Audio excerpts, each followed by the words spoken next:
My wife came home that evening with a grin plastered across her face.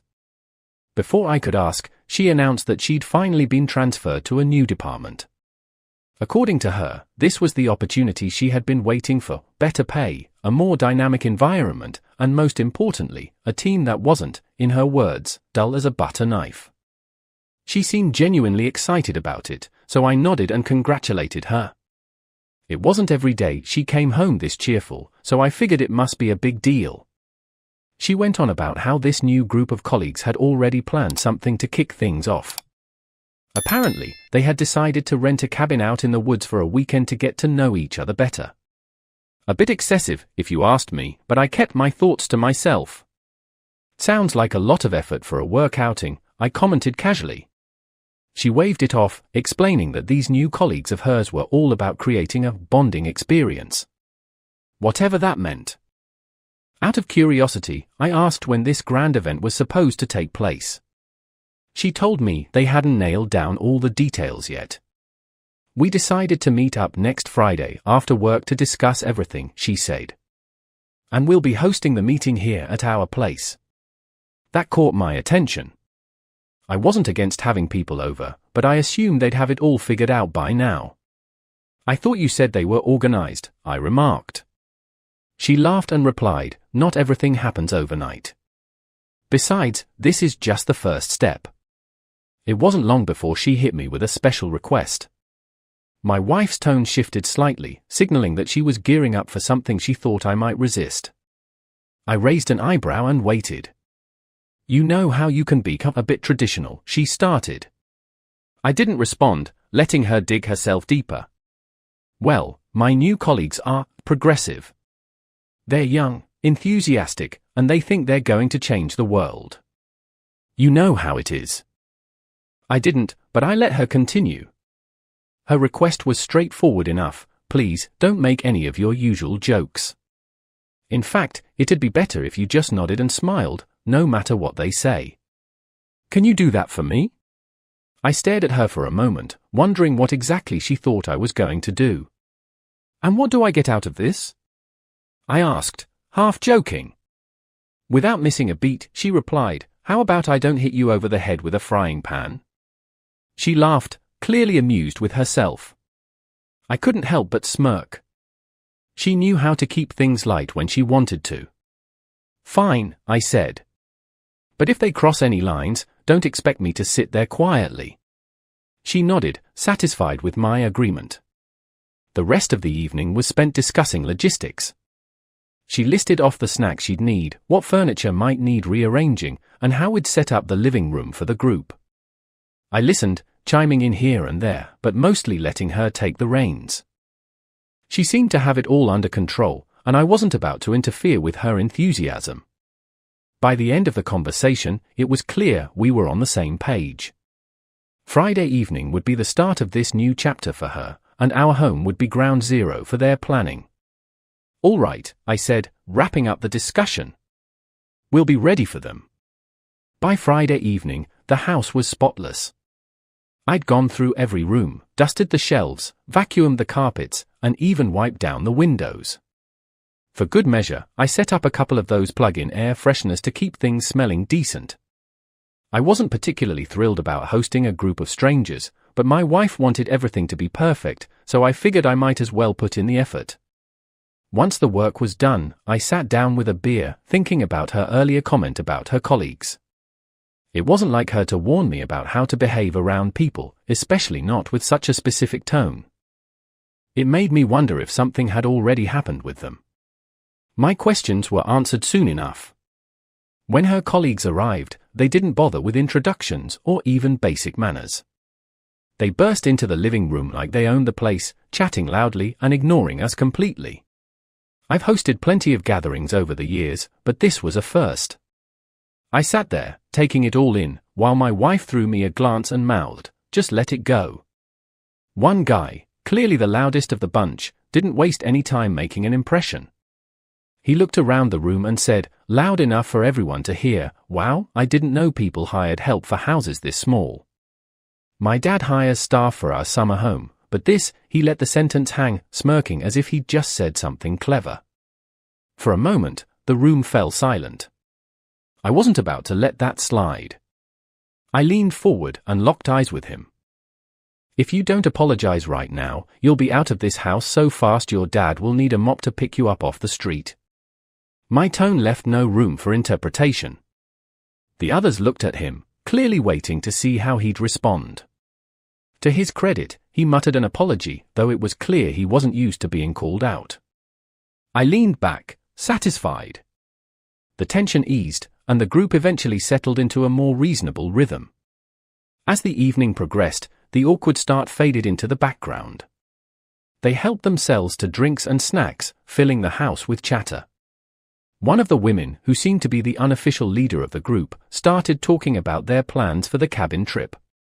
She explained that it was meant to be a sort of informal team-building event to welcome new employees. Spouses, partners, and even friends were welcome to join. The idea was to make it a fun and relaxed weekend. "We've already found the perfect spot," she said, her enthusiasm contagious. "It's this small house in the middle of the woods. There's a barbecue area, plenty of space to hang out, and we'll all stay overnight. It'll be great." The others chimed in, clearly on board with the idea. I had to admit, it sounded better than I expected. What caught my attention was when she mentioned an extra activity planned for the end of the night. "We're keeping it a surprise," she said with a mischievous grin. "But trust me, it'll be worth it. It's completely optional, so no pressure to join in if it's not your thing." That set off a few chuckles among the group, but I wasn't laughing. Surprises weren't my thing, especially not when they involved strangers. "Can we just cut to the chase and tell me what it is?" I asked, half joking but curious enough to want an answer. She shook her head. "Nope," she said. "You'll have to wait and see.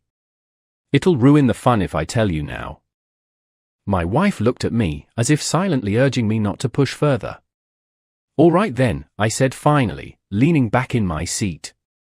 Whatever this surprise was, I'd deal with it when the time came.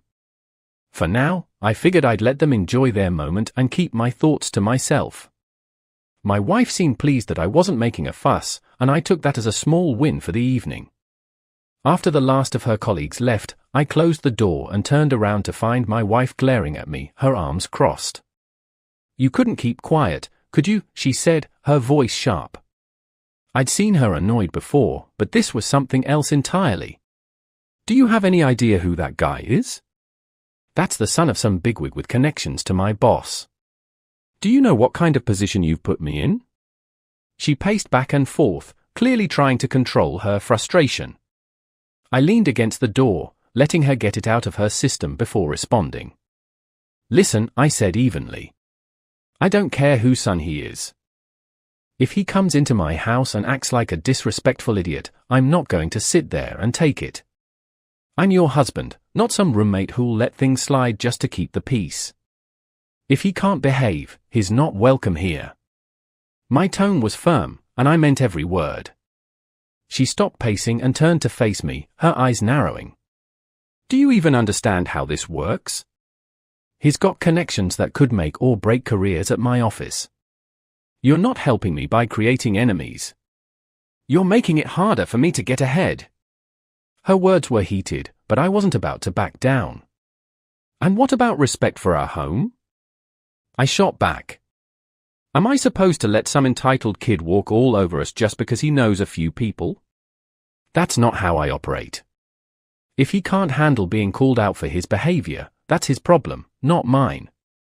I'm not apologizing for standing up for what's right." We stared at each other for a moment, the tension thick in the air. Finally, she sighed and threw up her hands. "Fine," she said, her tone softening slightly. "Let's just move on. We've got the big day to prepare for, and I need you to be on your best behavior. Can you do that for me?" I nodded, though I wasn't entirely convinced this conversation was over. The following days were busy, and my wife seemed more preoccupied than usual. She spent a lot of time on her phone, typing away with an intensity one hadn't seen before. It was hard not to notice, and eventually, curiosity got the better of me. "Who are you texting so much?" I asked casually one evening. She glanced up, hesitating for a moment before answering. "It's that guy from the party," she said. "The one you had the issue with. Apparently, he's the one financing the upcoming corporate event with his dad's money. One of my colleagues is sick, so she asked me to coordinate a few things with him. That's all." Her explanation seemed straightforward enough, but something about it didn't sit right with me. "All right," I said, my tone measured. "But let me be clear. If I catch him trying to cross any lines with you, I'll handle it my way. And I don't care whose son he is or how much money he's throwing around." I made sure she understood I wasn't joking. She rolled her eyes but nodded. "Relax," she said with a half smile. "I've got no interest in him, and I'd never let him or anyone else try anything. You don't need to worry about that." Her response was reassuring, but I still made a mental note to keep an eye on things. Better safe than sorry. Getting ready for the corporate event tested my patience more than I'd expected. I'd been ready for an hour, Dior Sauvage, good jeans, a sharp shirt. That's all a man needs. My wife, on the other hand, spent what felt like an eternity deciding what to wear. Dresses, shoes, accessories, it was a parade of options. Meanwhile, I sat on the couch, glancing at the clock every few minutes, resisting the urge to rush her. When she finally emerged, she looked stunning, as she always did. But still, an hour was an hour. The drive to the event was uneventful until we hit the highway. That's when we saw him, the same rich kid from the party. My wife pointed out his car, an expensive, flashy thing that screamed, "Look at me." At the next red light, he rolled down his window and gave us a nod before speeding off. His driving was reckless, weaving between cars like he owned the road. "He's going to kill someone one day," I muttered. My wife shrugged, dismissing my comment. "That's just how he is," she said, as if that made it acceptable. When we arrived, people were already setting up. The cabin was nestled in the woods, with a barbecue area and enough space for everyone to spread out. I'll admit, it was a nice spot. The atmosphere was relaxed, and for the most part, people seemed friendly. I'd been expecting the worst, but some of her colleagues turned out to be decent. It wasn't long before the grills were fired up, and the smell of cooking meat filled the air. I took over one of the grills, figuring it was better than standing around making small talk. Cooking was something I could handle. By the time I was done, everyone was raving about the steak and burgers I prepared. "Looks like you found your calling," one of the guys joked. I smirked but didn't respond. Compliments were nice, but I wasn't here to impress anyone. As the evening went on, I couldn't help but notice the rich kid hovering nearby. At first, I thought I was imagining it, but it became obvious he was sticking close to our group. He'd engage in short conversations with others, but his eyes kept darting toward us. It was strange. Earlier, he'd been chatting and laughing with everyone, but now he seemed distracted. I decided to confront him, but not in an aggressive way. "I'm heading out for a smoke," I said to no one in particular. Then I turned to him. "Care to join?" He hesitated, but eventually nodded. We walked a bit away from the group, and I lit a cigarette. "You've been watching us all evening," I said, cutting to the chase. "What's your deal?" He shifted uncomfortably, looking down at the ground. "Your wife," he said finally. "She's beautiful. That's all." I raised an eyebrow but didn't interrupt. "She's wearing this necklace," he continued, "and it reminds me of one my grandmother used to wear. She passed away recently," so his voice trailed off. It was an odd explanation, but he seemed sincere. I nodded, acknowledging his loss. "Sorry to hear that," I said, keeping my tone neutral. After we finished our cigarettes, he turned to leave but stopped and added, "See you at the special event later. Maybe we'll even be on the same team." Then he walked off, leaving me standing there, cigarette still in hand. Team? I thought. What kind of event needed teams? I didn't like the sound of it, but I decided to let it go for now. Whatever they had planned, I'd find out soon enough. The evening took an unexpected turn when everyone was called into the main hall for an announcement. The atmosphere, which had been casual and light-hearted, suddenly became charged with anticipation. One of my wife's colleagues, the unofficial ringleader of the group, decided to make her entrance memorable. She slipped off her heels, climbed onto the table, and grabbed a microphone. I folded my arms, already unimpressed with the theatrics. "What now?" I muttered under my breath. The room quieted down as she began to speak. "Ladies and gentlemen," she started, her voice ringing out confidently, "it's time to reveal the surprise we've all been waiting for." There were scattered cheers and laughter, but I stayed silent, my patience already wearing thin. She took her time, milking the moment, before finally dropping the bombshell. "We're having a swinger party tonight," she announced, as if it were the most natural thing in the world. My jaw clenched, and I felt a wave of disbelief wash over me. Did I hear that right? I glanced at my wife, who was sitting beside me. She looked as stunned as I felt, her eyes wide with shock. Before I could say a word, she leaned in and whispered, "Look, let's just go to one of the rooms and be by ourselves. We don't have to participate in whatever this is." Her tone was pleading, as if she knew I was seconds away from losing my temper. Before I could respond, the rich kid, the same one who'd been a thorn in my side all evening, strolled over with his usual smug expression. "What's the matter?" he asked, his voice dripping with sarcasm. "Not your thing? Don't tell me you're too uptight for a little fun." That was it. Without a second thought, I spit in his face. The room went silent, and his smirk vanished instantly. "We're done here," I said, grabbing my wife's hand. "Let's go." She followed me out, but not without resistance. As soon as we were outside, she yanked her hand away and rounded on me. "What the hell is wrong with you?" she snapped. "You didn't have to do that. You just embarrassed both of us in front of everyone." Her words came fast and sharp, her anger spilling over. "You're a heartless idiot who ruins everything." I stopped walking and turned to face her. "Listen," I said firmly. "If you think I'm going to stand there and tolerate that kind of nonsense, you've got another thing coming. These people are not your friends. They're not even decent. If you want to save this marriage, you're done with them. Do you understand me?" My voice was calm but unwavering. I wasn't asking for her opinion, I was laying down the law. Her expression shifted from anger to defiance. "You can't just tell me who I can and can't be friends with," she argued. "That's controlling and abusive. People's personal lives don't define who they are at work. You're overreacting." Her voice wavered slightly, but she held her ground. I took a step closer, lowering my voice, but keeping my tone firm. "Your company reflects who you are. If you want to surround yourself with people who think this kind of behavior is normal, that's on you. But if you want to stay in this marriage, you'll cut ties with them. This isn't a debate." She stared at me, her anger still simmering, but now mixed with something else, maybe resignation. In the end, she didn't have much choice. She muttered something under her breath, then said, "Fine. Whatever. You win." Her tone was bitter, and I knew she wasn't happy about it. But I wasn't here to make her happy, I was here to protect what mattered. As we drove home, the silence between us was heavy. She was upset, but she'd agreed to my terms. For now, that was enough.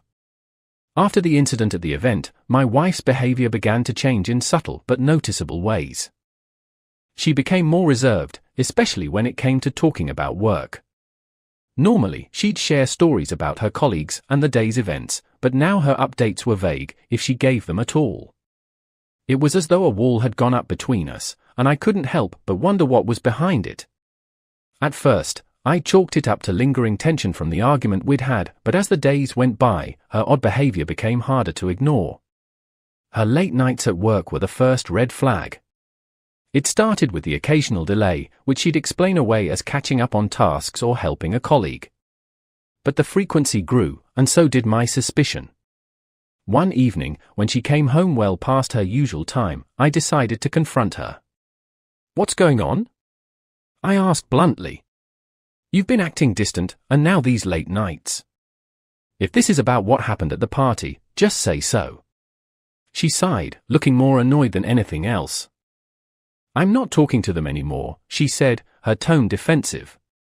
That's what you wanted, right? So there's nothing to tell. Work is just work. Her answer didn't satisfy me. Then why the late nights? I pressed. She hesitated, just long enough to make me more suspicious. Finally, she said, my mom's been sick. She's getting older and she needs help around the house. I've been spending more time with her, cooking, cleaning, that sort of thing. Her explanation seemed plausible, and for a moment, I felt a twinge of guilt for questioning her. Helping her mother was something she'd always been diligent about, especially when her mom's health was in decline. All right, I said, softening my tone. But if that's the case, why didn't you just tell me from the start? She shrugged, avoiding eye contact. I didn't think it was a big deal. Besides, I figured you'd assume the worst. Her comment stung, but I let it go. Despite her explanation, I couldn't shake the feeling that something was off. Her behavior around the house added to my unease. She spent hours on her phone, more than I'd ever seen before. At first, I thought she was just scrolling through social media or texting friends, but the intensity of her focus made me wonder if there was more to it. When I asked about it, she dismissed it as work-related or trivial chats. You're overthinking, she'd say, but her evasiveness only deepened my concerns. Looking back, I realized that my earlier ultimatum might have been too heavy-handed. By cutting her off from those colleagues so abruptly, I might have inadvertently pushed her to hide things from me. It wasn't a comforting thought, but it made sense. If she'd been inclined to confide in me before, my actions might have made that harder for her now. Still, I wasn't about to ignore the signs. I started paying closer attention to the patterns in her behavior. The phone usage, the late nights, the reluctance to talk, it all painted a picture I didn't like. And then there was that nagging thought in the back of my mind, what if the rich kid from the party was somehow involved? He'd been too persistent, too smug. If he'd tried to worm his way back into her life, I needed to know about it. By the time I'd pieced everything together, I knew what I had to do. Confronting her directly hadn't gotten me anywhere, and waiting for her to open up on her own wasn't an option. If she was hiding something, the answers were likely on her phone. That night, after she fell asleep, I decided I'd take a look. It wasn't a decision I made lightly, but I'd reached the point where I needed the truth, one way or another. After my wife had fallen asleep, I sat in the dimly lit bedroom, contemplating my next move.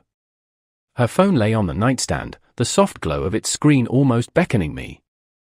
I wasn't proud of what I was about to do, but the unanswered questions and strange behavior had left me no choice. I picked up the phone, unlocked it, and began scrolling. My first stop was her group chat with her colleagues. To my surprise, there wasn't much there. Just a string of messages discussing another corporate outing, set to take place at a new cottage. The excitement in their words was evident. They seemed thrilled, but I couldn't understand why. The address for the event was listed in the chat, along with plans for food, drinks, and activities. It all seemed innocent enough, but something about their enthusiasm felt out of place. What could make a group of professionals this eager for what sounded like just another work event? I shook my head, unable to make sense of it. With no clear answers there, I moved on to check her private messages. That's when I saw it, a conversation with the rich kid from the party. My jaw tightened as I opened the thread. His last message was recent, asking her why she'd stopped attending their gatherings.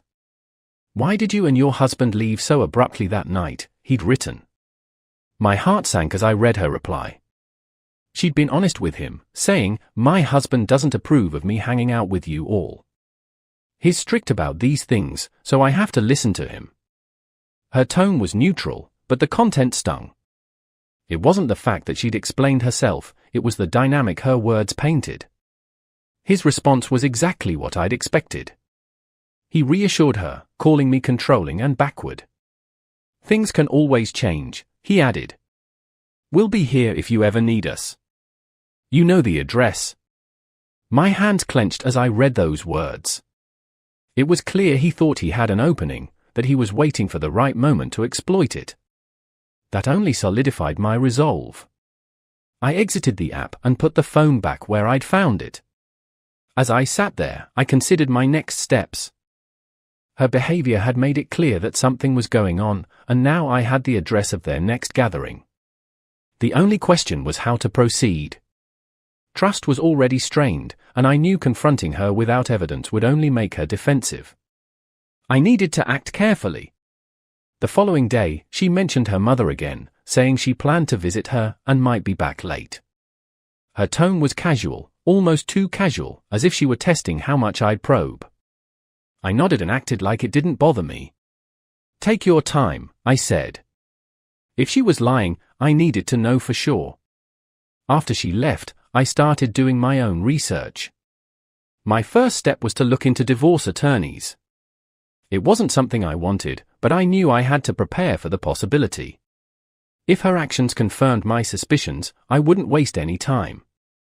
I jotted down a few names and made a mental note to call them if it came to that. For now, I had to stay focused. That evening, I decided to confirm her story. I picked up the phone and called her mother directly. "Hey, just checking in," I said. "How are you feeling?" Her voice was warm as she replied, "I'm fine, thank you." "Your wife is here now. She's in the bathroom, but everything's good." Relief washed over me. At least for tonight, her story checked out. I hung up, leaning back in my chair. For now, it seemed like things were as she'd said. But I couldn't ignore the bigger picture. Her behavior, the messages, the cottage plans, it all felt connected. I'd need to stay vigilant. All right, I thought to myself, we'll see where this goes. It was close to midnight when my phone buzzed on the nightstand, jolting me out of a light sleep. The number was unfamiliar, but I picked up anyway. On the other end, a man's voice, slurred and laughing hysterically, told me I needed to get over to a party immediately. "You have to see what your wife is up to," he said between bouts of laughter. "Trust me, you'll want to be here. It'll be hilarious." His tone and the situation felt off, and my mind instantly went to the worst possibilities. Without wasting a second, I grabbed my keys and headed for the car. The drive was tense, my grip on the steering wheel tightening with every mile. The address he gave was out in the middle of nowhere, the same cottage I'd seen mentioned in the group chat. By the time I arrived, I was on high alert. The guy who called me met me at the door, still laughing and clearly drunk. He gestured for me to follow him inside, his demeanor smug and taunting. I didn't like it, but I kept my cool and followed. The scene I walked into was worse than anything I could have imagined. There she was, my wife, in the middle of it all, surrounded by 6 men. The laughter and chaos in the room drowned out everything else, but my focus was razor-sharp. I didn't make a sound, I just pulled out my phone and started recording. My hands were steady as I captured every detail. They were so absorbed in their debauchery that they didn't even notice me standing there. Eventually, one of the men, the same guy who'd led me inside, caught sight of me filming. His expression shifted from amusement to panic as he lunged for my phone. I sidestepped his grab and landed a solid punch to his face. He stumbled back and fell to the floor, clutching his nose. The room fell silent for a brief moment as the reality of my presence sank in. I turned to my wife, who had finally noticed me. Her face contorted with rage and embarrassment. "What the hell are you doing here?" she screamed. "You have no right to invade my privacy like this." Her words were like gasoline on a fire. "Your privacy?" I shot back, my voice cold and measured. "You call this a private moment? Fine, go ahead. Continue. Don't let me stop you."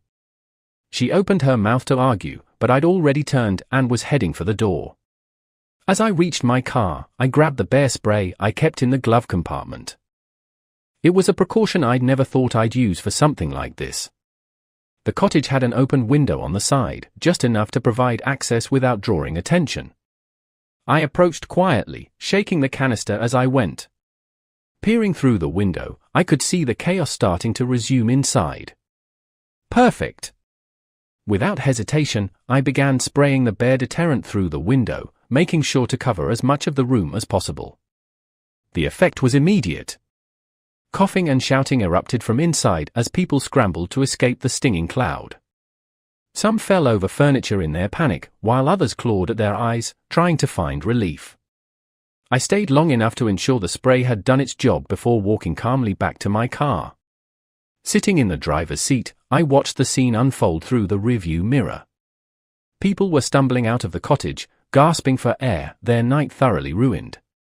A small, satisfied smile crept onto my face.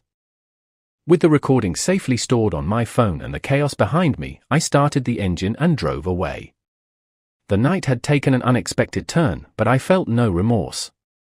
Justice, in my mind, had been served. When I arrived back home, I didn't waste a second. The betrayal was fresh in my mind, and I wasn't about to let the night's events linger in my home any longer. I went straight to the bedroom, grabbed my wife's belongings, and started stuffing them into garbage bags. Clothes, shoes, makeup, everything went in without a second thought. The anger in me burned hotter with every item I tossed. This wasn't just about clearing space, it was about reclaiming my dignity. Once the bags were full, I didn't stop there. I carried them to the window, yanked it open, and started throwing them out onto the lawn. One after another, they landed in a messy pile outside. The sight of her things scattered like trash felt oddly satisfying, a physical representation of what I thought of her betrayal. I was mid-throw with another bag when I heard the unmistakable sound of a car pulling up to the house. I looked outside and saw headlights illuminating the yard. The car doors slammed, and my wife stepped out, followed by a couple of the same men I'd seen at the cottage. They were yelling before they even got close to the door. I could hear their voices rising, accusing me of overreacting and demanding I let her back in. One of the men had the audacity to shout, "You're being unreasonable. She loves you, and you need to work this out." Their arrogance was staggering. I stepped outside, my expression cold and unyielding. "Work this out?" I said, my voice cutting through their noise. "You expect me to stay married to someone who's been cheating on me, and you think I'll just accept it?" Another one of them chimed in, "If you don't, we'll make sure you regret it. This is your last chance to fix this." At that moment, one of them, likely emboldened by the others, said something about setting my house on fire if I didn't comply. That was enough for me. I didn't waste time arguing. I turned, walked back into the house, and grabbed my shotgun from the cabinet. When I stepped back outside, their bravado evaporated almost instantly. I aimed low, deliberately shooting into the dirt just inches from one of their feet. The sound was deafening, and the smell of gunpowder lingered in the air. He jumped back, stumbled, and nearly fell over himself trying to get away. The others were already retreating, their courage gone. "You want to try that again?" I asked, my voice calm but laced with menace. They didn't answer. Instead, they hurried back to their car, fumbling with the doors before peeling out of the driveway. I watched them go, ensuring they were well out of sight before lowering the gun. It was obvious their threats had been empty, but I'd made my point. This was my house, and I wasn't about to let anyone dictate what I should tolerate. A few hours later, she returned alone. Her shoulders slumped, and her face was streaked with tears as she stood in the yard, picking up her scattered belongings. "Please," she said, her voice trembling. "I made a mistake, but we can fix this. Don't do this to us." I stood at the doorway, arms crossed, unmoved by her pleas. "There's no us," I said firmly. "You made your choice, and now I'm making mine. This marriage is over." She begged for a second chance, but my decision was final. Her actions had destroyed any trust I'd had in her, and no amount of apologies or promises could undo that. As she gathered the last of her things, I turned and went back inside, closing the door behind me. My mind was clear. I'd be filing for divorce first thing in the morning, and there would be no turning back. The divorce proceedings were swift and decisive, thanks to the video evidence I brought to court. When the judge saw the footage, there wasn't much left for debate. Her infidelity was undeniable, and it played a significant role in the final ruling. As a result, I came out ahead, keeping the majority of our shared assets and leaving her with the bare minimum. It was a harsh outcome for her, but I had no sympathy left to spare. She'd made her choices, and now she was living with the consequences.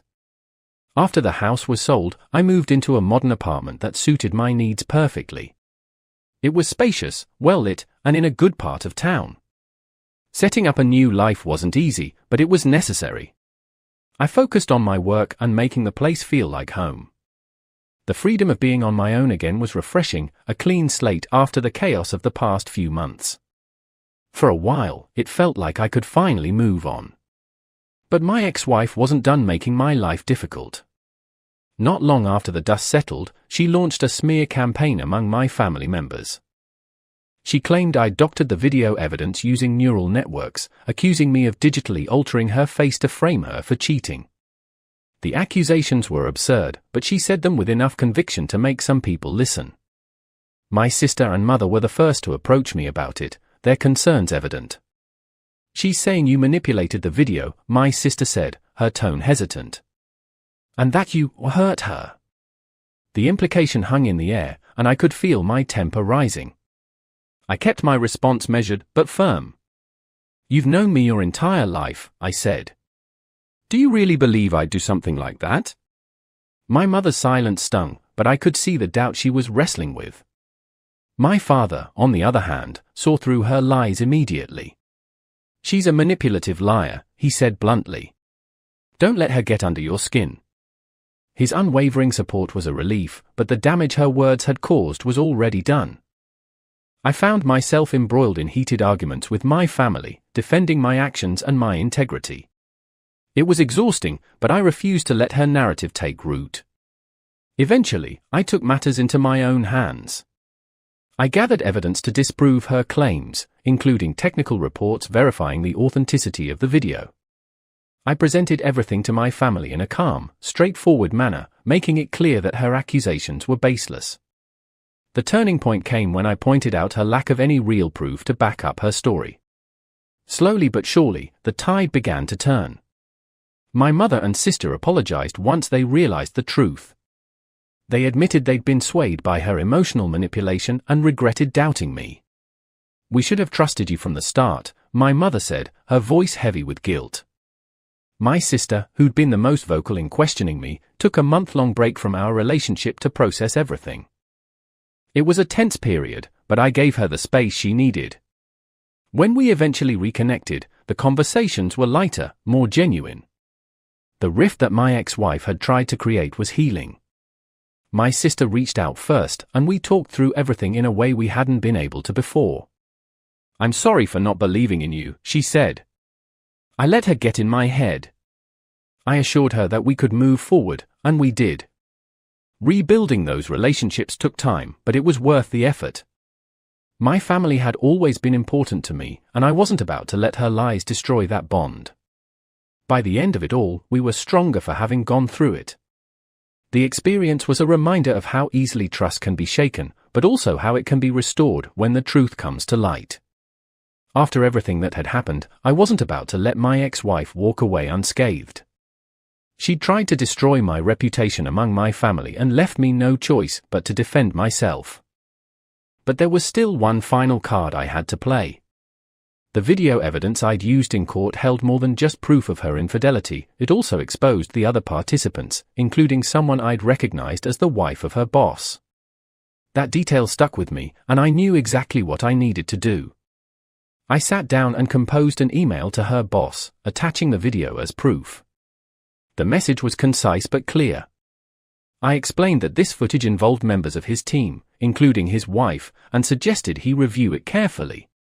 It wasn't about revenge for its own sake, it was about consequences. People who engaged in such behavior, especially in professional circles, had to be held accountable. Once the email was sent, I leaned back and waited, confident that the fallout would be swift. It didn't take long to get a response. Her boss called me directly the next morning, his tone a mix of anger and disbelief. He confirmed that he'd seen the video and thanked me for bringing it to his attention. I had no idea, he admitted. This is unacceptable, and I'll be taking immediate action. His words were firm, and I could tell he meant it. He didn't try to downplay the situation or make excuses. It was clear that he intended to clean house. Within a week, the company made drastic changes. Nearly everyone involved in the video was let go, including my ex-wife. The only employees who stayed were those who hadn't participated in the event. While some might argue that losing so many people at once could hurt the company, her boss seemed determined to rebuild with fresh talent. From what I heard, they quickly hired replacements and moved forward without much disruption. It was a calculated risk, but one he was willing to take. The fallout extended beyond the workplace. My ex-wife's social circle began to unravel as the truth came to light. Those who had initially supported her started distancing themselves, not wanting to be associated with the scandal. She'd built her image on charm and manipulation, but now that facade was cracking. It was clear she hadn't expected her actions to have such far-reaching consequences. She didn't take it well. One evening, she called me in a fit of rage. "How could you do this?" she screamed over the phone. "You've ruined my life.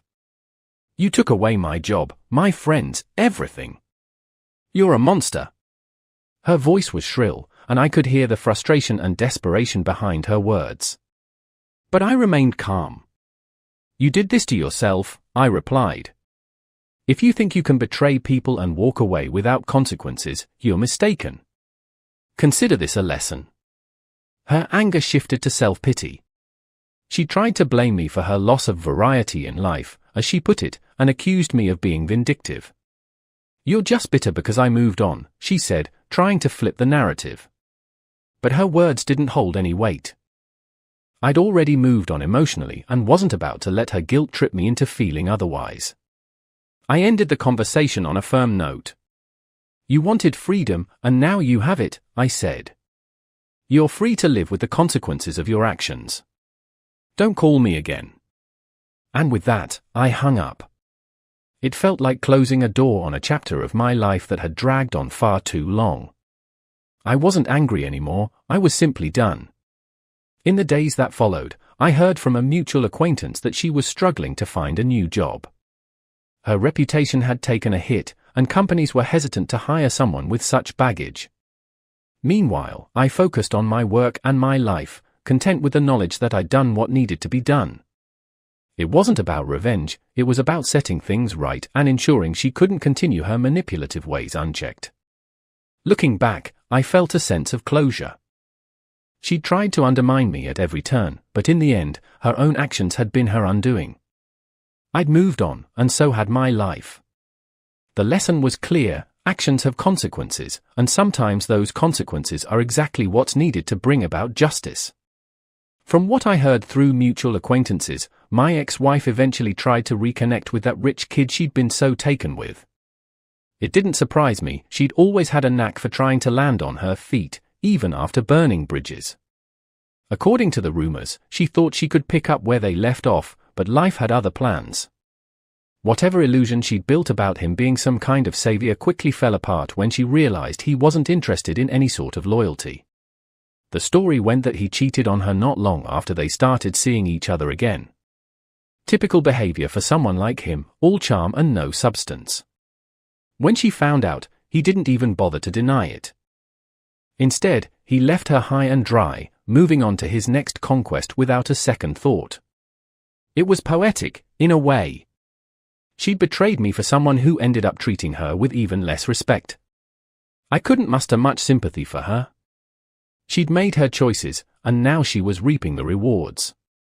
It was clear that the fallout from her actions wasn't something she'd planned for. As much as I might have wanted to feel satisfaction at her misfortune, I found that I simply didn't care anymore. By that point, I'd moved on with my life and left all of that drama in the past where it belonged.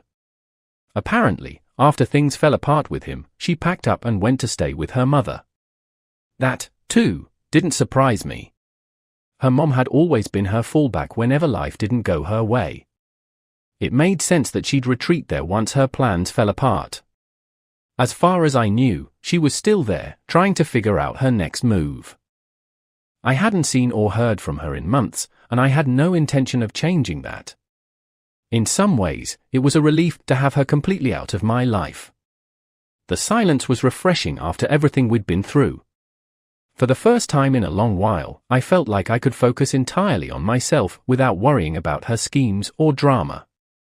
My life was simpler now, and I intended to keep it that way. Whatever path she chooses from here on out, it's her business. I've washed my hands of the situation, and I'm content to leave it behind. People like her and that rich kid always end up chasing their own tails, creating messes they can't clean up.